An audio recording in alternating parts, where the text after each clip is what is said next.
Hello दोस्तों। आज हम लोग फिर से कॉरपोरेट अकाउंटिंग का जो मॉडल पेपर का सीरीज चल रहा है उसका थर्ड लेक्चर स्टार्ट कर रहे हैं और ये मॉडल पेपर 2 है। फर्स्ट मॉडल पेपर का 2 लेक्चर हम लोग डिस्कस कर चुके हैं। आज हम लोग एक ही दिन में रिकॉर्ड कर दे रहे हैं ताकि आप लोगों को सारा चीज़ मिल जाए, है ना, सुबह शाम करके सारा। तो चलिए ये दूसरा हम लोग मॉडल सेट लेकर आ रहे हैं, इसको देखिए। सबसे पहले इसमें जो क्वेश्चन पूछा गया, जो लोग पहले का मॉडल सेट नहीं देखे वो इसी चैनल के ऊपर जाके देखिए ज़रूर। पहले के मॉडल सेट सारे डाले हुए प्ले लिस्ट करके। तो इसमें पूछा हुआ है फर्स्ट क्वेश्चन, जो शॉर्ट क्वेश्चन में आता है कि पूर्वाधिकार अंश किस तरह से शोधन किए जाते हैं। How preference share are redeemed, preference share को कैसे रिडीम कर सकते हैं। तो प्रेफरेंस शेयर को रिडीम करने के बहुत सारे तरीके हैं, जिसमें से पहला तरीका या तो पैसा हम नगद में दे देंगे।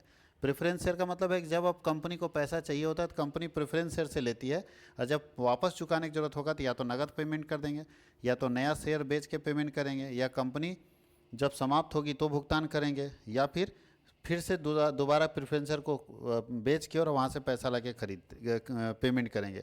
तो ये सारे तरीके हैं जिसके जरिए आप प्रेफरेंसर को पेमेंट कर सकते हैं। अंशों के मूल्यांकन की आय विधि क्या है। तो इनकम मेथड में हम लोग इनकम के आधार पर शेयर का वैल्यूएशन करते हैं, और इनकम के आधार पर शेयर का वैल्यूएशन करने के लिए हम लोग इन सब वैल्यू को निकालते हैं जो यहाँ दिया हुआ है। इसका फॉर्मूला क्या होता है, फॉर्मूला यहाँ नहीं दिया हुआ है।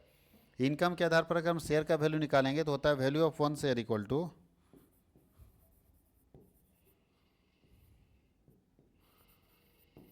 Value of one share equal to होता है rate of return, rate of dividend by rate of return into paid up value of share, paid up value of share. ये तरीका है शेयर का वैल्यू निकालने के लिए इनकम मेथड में। यानी इनकम मेथड में हम लोग शेयर का वैल्यूएशन निकालते हैं rate of dividend by rate of return into paid up value of share, share का जो पेड अप वैल्यू इससे निकालते हैं। और ये कैसे निकलेगा तो उसके लिए ये सब मेथड्स डिस्कस किए हुए हैं। कंपनी के लाभालाभ अनुपात का, यानी कंपनी के प्रॉफिट एंड लॉस अकाउंट का, यानी कोई भी कंपनी जो पीएल बनाती है उसका फॉर्मेट पूछ रहा है। तो स्टेटमेंट ऑफ मतलब पीएल का फॉर्मेट क्या होगा बताइए। तो ये अगर आप चाहेंगे तो छोटा सा वैसे फॉर्मेट हम लोग यहाँ भी बना सकते हैं, थोड़ा इसको छोटा कर देते हैं और यहीं पे बना देते हैं। आप लोग पढ़े होंगे, अगर स्टार्टिंग का पढ़ेंगे तो 12th क्लास में पढ़ेंगे प्रॉफिट का। सबसे पहले यहाँ लिखता है इनकम। तो इनकम कहाँ से आता है किसी कंपनी के पास, नेट सेल्स, जिसको कंपनी रेवेन्यू फ्रॉम ऑपरेशन बोलता है। दूसरा अदर इनकम, इसके ये दो जगह से कंपनी के पास इनकम आता है, नेट सेल और अदर इनकम। आइए दोनों को जोड़ देंगे तो हो जाएगा टोटल इनकम, टोटल इनकम। इसमें कंपनी माइनस करती है लॉस को, लेस करती है एक्सपेंसेस, मान लो ना, लॉस नहीं मानो, एक्सपेंसेस को। तो जितने भी तरह के एक्सपेंस, बहुत सारे खर्चे हैं, सारे खर्चे को यहाँ पे कंपनी जोड़ देती है, तो यहाँ निकाल देती है टोटल एक्सपेंसेस। अब ध्यान दीजिएगा, टोटल इनकम और टोटल एक्सपेंसेस दिया है तो निकालती company PBT, profit before tax. Profit before tax कैसे निकलेगा, तो income minus expenses, total income में टोटल खर्चा घटा दीजिएगा, इनकम में खर्चा घटा दीजिएगा तो आएगा पीबीटी। इसमें घट जाएगा टैक्स, टैक्स घट जाएगा तो आएगा PAT, profit after tax, PAT profit after tax यहाँ पे निकल जाएगा। ठीक है, याद रखिएगा, खर्चा घटा देंगे तो निकलेगा PAT, PAT profit after tax. ये है हमारा फॉर्मेट। अगर आप लोगों को याद होगा तो आसानी से आप दे सकते हैं, कोई दिक्कत नहीं। आगे लिखा है जब अंशों का प्रीमियम पर और कटौती पर निर्भर किया जाता है तो उसके लिए रोजना बची बताइए। शेयर को अगर हम इशू करते हैं प्रीमियम पर तो याद रखना एंट्री होता है bank account debit to share application, दूसरा share application to share capital, normal entry.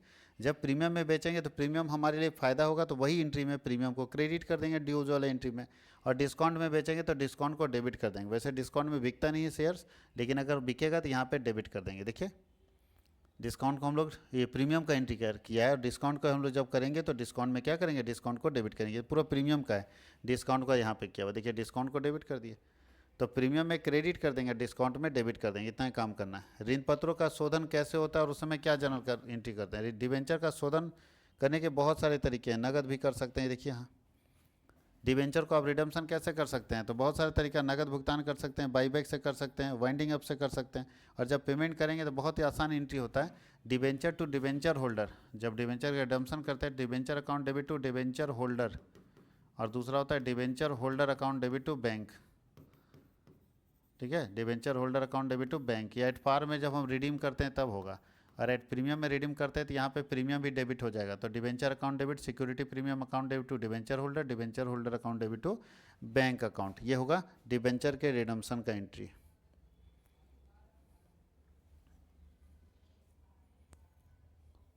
Company विधान के अनुरूप कंपनी के आर्थिक चिट्ठे का प्रारूप दीजिए। अभी हम लोग पिछले वाले मॉडल सेट 1 में देखिएगा कंपनी का बैलेंस शीट हम बना के दिखा दिए हैं। तो वही पूछ रहा है कि कंपनी का बैलेंस शीट कैसा होगा, वो दे भी दिया यहाँ देखिए।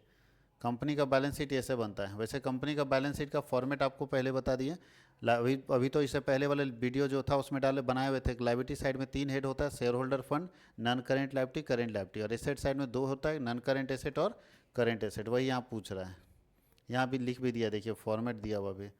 एकीकरण क्या है और इसका लेखांकन का क्या विधि है। एकीकरण का मतलब है जब 2 या 2 से अधिक कंपनियां जो सेम नेचर की कंपनी होती है आपस में मिल जाती है तो उसको हम लोग बोलते हैं अमलगमेशन। जैसे अभी आप देखिए वोडाफोन और आइडिया का अमलगमेशन हुआ। वोडाफोन एक अलग कंपनी थी और आइडिया एक अलग कंपनी थी, और दोनों कंपनी अपने आप को बंद करके और एक नई कंपनी बना देता है जिसका नाम है VI, वोडाफोन आइडिया।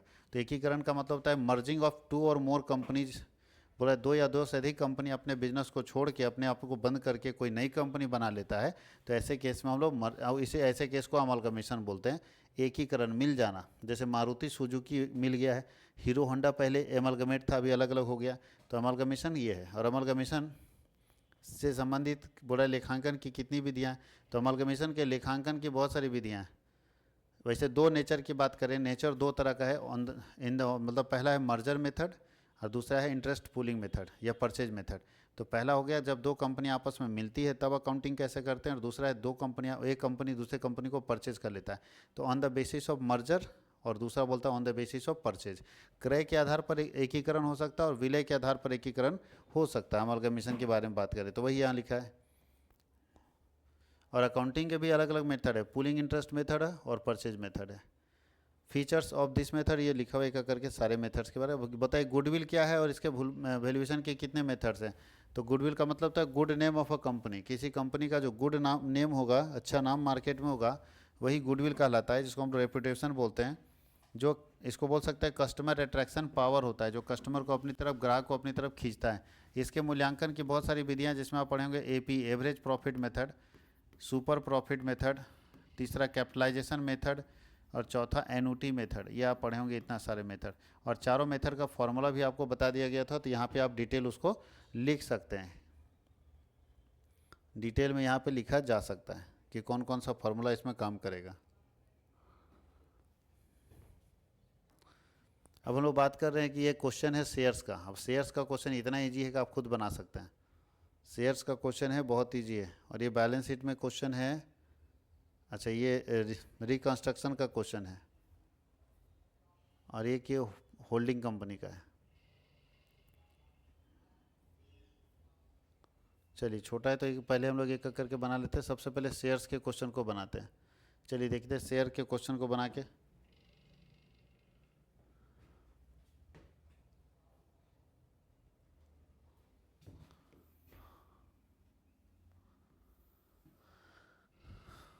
गुडविल वगैरह तो आप लोग कर लीजिएगा, तीनों मेथड। गुडविल का तीनों मेथड सबको समझ में आ रहा था ना।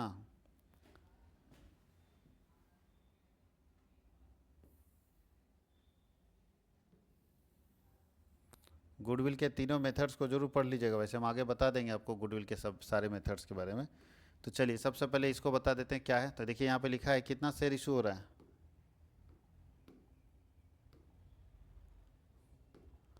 बोलता है कि एक मुस्कान लिमिटेड इशू कर रहा है कितना, 500 शेयर है at the rate of 10 each. एक शेयर 10 रुपये का, ठीक है। 2 रुपया अप्लीकेशन है, 2 रुपया अलॉटमेंट है, 3 रुपया फर्स्ट कॉल है, और 3 रुपया फाइनल कॉल है। बोलता है जे जिसके पास 100 शेयर था, फर्स्ट और फाइनल कॉल का पेमेंट नहीं कर सका। जे के पास 100 शेयर था जो एरियर कर गया है, यहाँ पे नहीं कर पाया फर्स्ट और फाइनल कॉल। के जिसके पास 50 शेयर था, केवल फाइनल कॉल पे नहीं कर पाया, 50 शेयर का फाइनल कॉल एरियर हो गया, ठीक है। इन अंशों का भुगतान न करने के कारण इनको फॉरफिट कर लिया गया। तो फॉरफिट कर लिया गया दोनों शेयर को। 150 शेयर को फॉरफिट कर लिया गया और इसको रीइशू किया गया एंड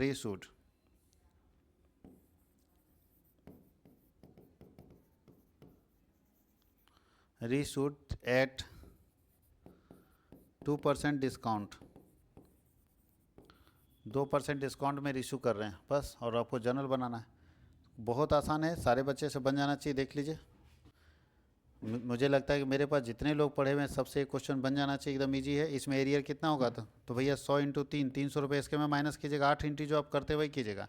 इसके बैंक में 300 माइनस कीजिएगा, इसके बैंक में 100 इसका 50 इसका, 150 इंटू 3 450 माइनस कीजिएगा। तो 8 इंटी में कहीं कोई दिक्कत, छठे इंटी में 300 माइनस, 8वें इंटी में 450 माइनस, बाकी कोई दिक्कत नहीं, जैसे बनाते बनाइए। फॉर फीचर कर रहे हैं तो फॉर फीचर हम 150 शेयर कर रहे हैं और उसका 2%, तो 10 रुपये का 2% मतलब 10 रुपये का 2% कितना होता है, तो 10 रुपये का 2% आता है 20 पैसा। 2% है 20% है, 2% है तो 20 पैसा, इसका मतलब है 9 रुपया 80 पैसा में हम इशू कर रहे हैं। 9 रुपया 80 पैसा में हम इशू कर रहे हैं, ठीक है। 9 रुपया 80 पैसा में रीइशू हो रहा है, तो कहीं कोई दिक्कत नहीं होना चाहिए। 150 शेयर को रीइशू कर दीजिए 9 रुपया 80 पैसा में, तो 20 पैसा का डिस्काउंट हो गया, लॉस में बेच रहे हैं, बन जाना चाहिए सबसे।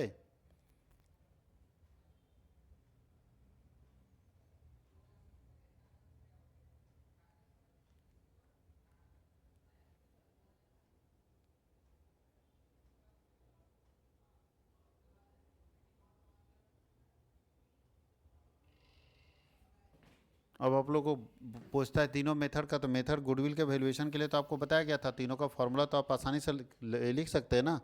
एवरेज प्रॉफिट, सुपर प्रॉफिट और कैपिटलाइजेशन मेथड का फॉर्मूला भी आप आसानी से लिख सकते हैं। तो सारे बच्चे को पढ़ा दिया गया। अब जो नहीं पढ़े हैं उनका तो कुछ उपाय नहीं अभी किया जा सकता तत्काल में। अब एक क्वेश्चन अपने पास है 7 नंबर क्वेश्चन, ठीक है। ये है रिकंस्ट्रक्शन का क्वेश्चन। रिकंस्ट्रक्शन में क्या एंट्री बनाएंगे, तो देखिए इसमें जर्नल बनाने बोला है और बैलेंस शीट भी बनाना है, तो चलिए यहाँ जर्नल बना देते हैं, बैलेंस शीट भी यहाँ बना लेंगे। बैलेंस शीट इसी में काम चल जाएगा मेरा। बैलेंस शीट है कहाँ पूरा बनाने को, बैलेंस शीट नहीं बनाना इसमें। बैलेंस शीट बना, अच्छा है इधर, एसेट्स इधर है। बैलेंस शीट बनाने के लिए पूरा जानकारी होना चाहिए, तो यहीं पे हम चेंज कर देंगे। सबसे पहले जो रिकंस्ट्रक्शन का प्लान बना है कंपनी का, वो क्या बना है पढ़िए। 100 रुपये वाले शेयर को घटाकर 50 रुपये करना है, तो ₹100 equity share capital debit, ₹2.50 equity share capital और 2 capital reduction, CAP capital RED reduction. बताइए कितना आएगा, तो कितना है 100 रुपये वाले शेयर कितना है इसका, 100 रुपये वाला इक्विटी शेयर को बोल रहा है, इक्विटी शेयर को, तो 2000 इक्विटी शेयर है, तो 2000 इंटू 100 करते थे तो कितना आता था 2 लाख। अब उसका 50 रुपया कर देना, यानी 1 लाख हो जाएगा वो। अब 1 लाख हो गया वो, तो अगर 1 लाख हो गया तो घटा कितना 1 लाख, यानी 2 लाख वाले शेयर को हम 1 लाख का बना दिए। दूसरा एंट्री पढ़ते हैं। 10 रुपये वाले 10% प्रेफरेंस शेयर को घटा के 6 रुपये का बना देना है, और 10% ही रहेगा, रेट सेम रहेगा, तो लिखेंगे ₹10। याद आ रहा है कुछ, सब याद आ रहा होगा। Preference share capital account debit आपको पढ़ाया गया था, ₹6 प्रेफरेंस शेयर कैपिटल, और 4 रुपये का कैपिटल रिडक्शन आ जाएगा। कैपिटल रिडक्शन कितना आएगा, यहाँ ध्यान दीजिएगा। इसका शेयर है 20,000, तो 20,000 इंटू 10 था 2 लाख, लेकिन उसको कितना का बना दिया गया, तो 10 रुपये की जगह 6, तो 1,20,000 का बना दिया गया। बाकी 80,000 का लॉस हो रहा है। और क्या है, बस और कुछ नहीं करना, बाकी राइट ऑफ करना है। तो तीसरा देखिए, कैपिटल रिडक्शन में यहाँ 80,000 और यहाँ 1 लाख, तो यहाँ कैपिटल रिडक्शन को डेबिट कर दो 1,80,000 से। 1,80,000 ना घटाए हैं, यहाँ हम पूंजी को 1 लाख घटा दिए, यहाँ 80,000, तो 1,80,000 घटाएं। इसको कैसे कैसे राइट ऑफ करना है, तो राइट ऑफ देखिए यहाँ लिखा होगा, गुडविल को PL को राइट ऑफ कर देना है। तो गुडविल हमारा कितना 50,000, PL हमारा 90,000, तो 2 गुडविल 50,000, 2 PL 90,000। देखिए अभी भी 1,40,000 राइट ऑफ हुआ है, बाकी 40,000 भी बचा हुआ है। तो बोलता है शेष राशि फिक्स एसेट से ले लीजिए, तो शेष राशि फिक्स एसेट से, तो कितना घट रहा है 40,000, तो फिक्स एसेट से ले लेंगे। बस इतना ही तो एंट्री करना था। 20 नंबर का ये सब गिफ्ट है बाबू, अगर आपको पता है 3 एंट्री कर दिए, 20 नंबर का गिफ्ट है। अब यहाँ बैलेंस शीट बनाइए, ध्यान दीजिएगा, हम यहाँ काट के लिख रहे हैं बैलेंस शीट में क्या क्या, या तो यहाँ अगर चाहें तो यहाँ हम एक बैलेंस शीट बना देते हैं कंपनी का। तो कंपनी का बैलेंस शीट में सबसे पहले हम लिखेंगे प्रेफरेंस शेयर कैपिटल।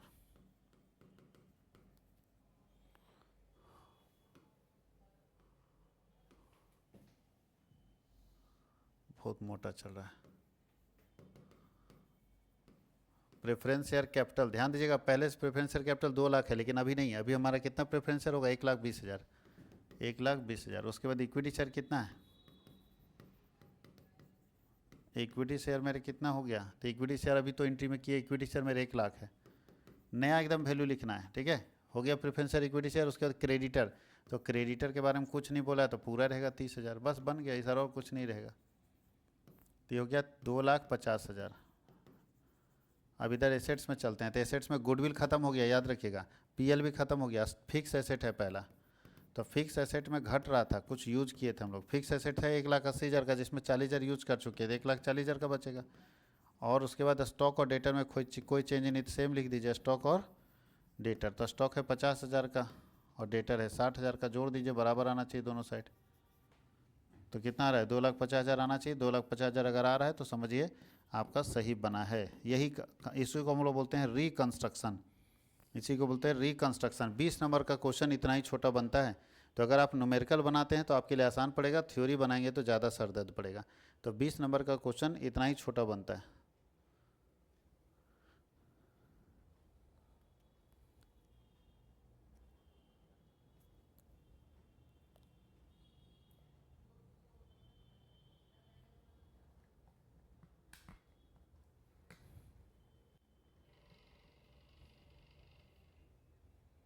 अब आगे बढ़े। अब एक क्वेश्चन फिर यहाँ पे होल्डिंग कंपनी का, ये क्वेश्चन देखिए आप लोग बता दिया गया था डेटर वाला, तो आप आराम से इसको भी बना सकते हैं, अगर आप चाहें तो इसको भी यहाँ पे बता देते हैं कैसे बनेगा।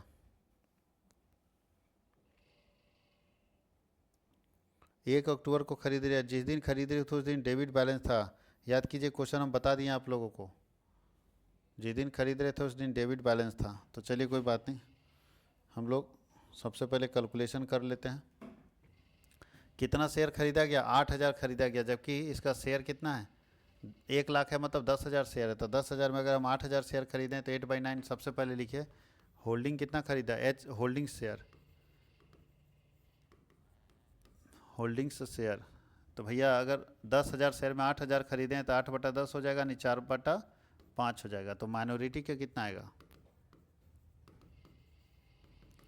1/5। चलिए दूसरा, कैपिटल रिजर्व और गुडविल निकालिए, कैपिटल रिजर्व और गुडविल निकालिए। तो सबसे पहले लिखेंगे PC, purchase consideration, purchase consideration कितना परचेज कंसिडरेशन है, तो परचेज कंसिडरेशन लिखा हुआ है, कितना खरीदें 8,000 में, 55,000 में खरीदें।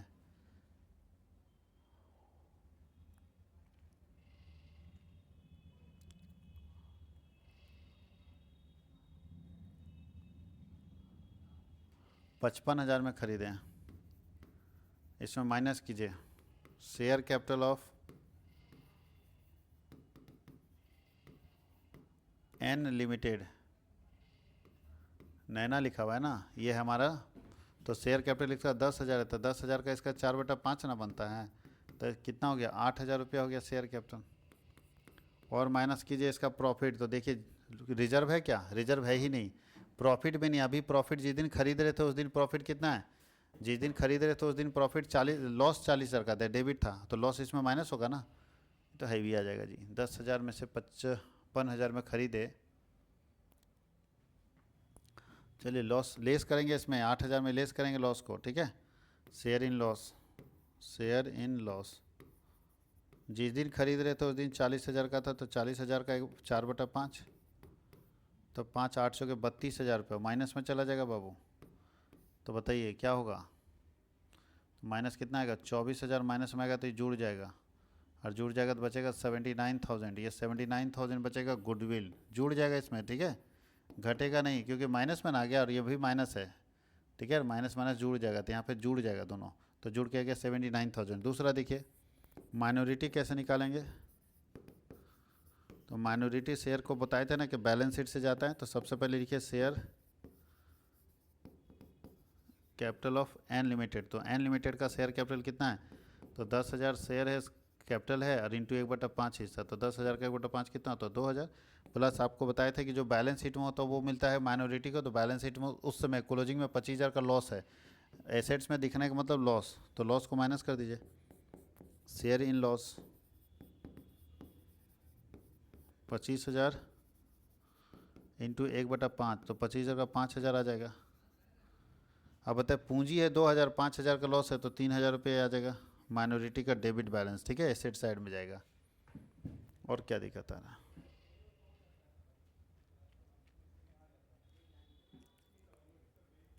ओहो, पूरा सत्यानाश हो। 1,00,000 है, हम 10,000 लेख बना रहे हैं। 1 जीरो यहाँ पे आएगा तो 80,000 आएगा, 80,000 में 32,000 जाएगा तो सब कहानी खत्म। 80 में 32 जाएगा तो कितना बचेगा? 48,000। 48,000 इसमें घटेगा तो बचेगा कितना? 7,000, ठीक है। यहाँ 1,00,000 है तो 1,00,000 का 20,000 है, 20 में 5 जाएगा तो कितना बचेगा? 15,000 माइनॉरिटी। चलिए ठीक, 2 हो गया। तीसरा कॉन्सोलिडेटेड पीएल निकालना पड़ेगा। कॉन्सोलिडेटेड पीएल, तो कॉन्सोलिडेटेड पीएल कैसे निकलेगा? सबसे पहले लिखिए PL of Archana A limited. Archana का अपना प्रॉफिट कितना है? अर्चना का अपना प्रॉफिट है 35,000।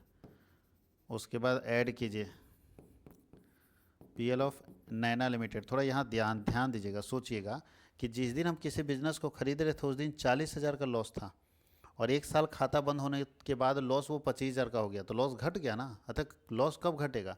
40,000 का लॉस में हम किसी बिजनेस को खरीदे और खाता बंद होते होते उस बिजनेस के लॉस को हम 25,000 तक पहुंचा दिए। इसका मतलब है कि साल भर में हम 15,000 प्रॉफिट कमाए होंगे, तब ना लॉस कम हो रहा है। तो लॉस कम होने के पीछे 15,000 का प्रॉफिट, यहाँ करेंट ईयर का प्रॉफिट लिखा जाता है। तो 15,000 यहाँ आएगा। कैसे आएगा? तो 40,000 का लॉस अगर 25,000 का हो गया होगा तो इसका मतलब है कि 15,000 कमाया गया होगा। तो 15,000 का 4/5 हिस्सा इसको मिलेगा। 15,000 का 4/5 हिस्सा इसको मिलेगा। 6 अक्टूबर में ही खरीदा है। अच्छा कोई बात नहीं, जहाँ जिस दिन खरीदा उस दिन का प्रॉफिट दिया है तो इस डेट का कोई मतलब नहीं, इग्नोर कर दिए। कितना आता है? 5 या 15, 12,000 इसका आता है प्रॉफिट। तो इसका आता है 47,000, ठीक है। अब एक एक करके लिखते चले जाइए। तो सबसे पहले हम लोग शेयर कैपिटल की बात करते हैं। तो शेयर कैपिटल दोनों कंपनी का नहीं लिखा जाता, इसका नहीं लिखा जाता। शेयर कैपिटल 1,80,000 ही होगा। पीएल ये नहीं लिखा जाएगा, ये भी नहीं लिखा जाएगा। पीएल हमारा लिखा जाएगा 47,000, ठीक है। उसके बाद क्रेडिटर हमारा, क्रेडिटर में यहाँ ध्यान दीजिएगा 10,000 का डेटर क्रेडिटर का शामिल है। तो इसमें 10,000 घटाएंगे तो 80 में 10 घटेगा तो क्या बचेगा? 70। 70 और 10 1,00,000 होगा क्रेडिटर। उसके बाद माइनॉरिटी शेयर कितना आता है? तो माइनॉरिटी आता है 15,000। बस जोड़ दीजिए। एसेट्स में आपके पास देखिए ये दोनों का एसेट जोड़ेंगे तो 1,90 और 80 कितना होता है? 2,70,000। एसेट्स आपका है 2,70,000। डेटर में 50,000 में 10,000 घटेगा, क्योंकि ना एक का डेटर दूसरे का क्रेडिटर, तो जब भी ऐसा लिखा रहेगा कि एक का डेटर दूसरे का क्रेडिटर तो दोनों में घटाइएगा। तो इसमें भी 10,000 घटाए थे क्रेडिटर में, यहाँ भी घटेगा। तो 50 और 25, 75 में 10 घटेगा तो आएगा 65,000। डेटर के बाद ये तो जाएगा नहीं कहीं, ये तो कहानी ख़त्म। 55,000। पीएल भी कहीं नहीं जाएगा, कहानी ख़त्म। अब यहाँ से कुछ नहीं जाएगा तो ये दोनों जगह चला गया। उसके बाद गुडविल जाएगा 7,000, तो यहाँ लिख दीजिएगा गुडविल 7,000। जोड़ दीजिए, दोनों साइड बराबर आ जाएगा, ठीक है। यही आपका क्वेश्चन है सेट 2 का। तो दोनों साइड ये इक्वल आ जाना चाहिए। इसको भी पूरा कंप्लीट कर लीजिए, और आज शाम में फिर एक सेट और जाएगा तो आप लोगों के लिए वो आसान पड़ेगा। आप लोग उसको भी कल कंप्लीट करके जाएंगे।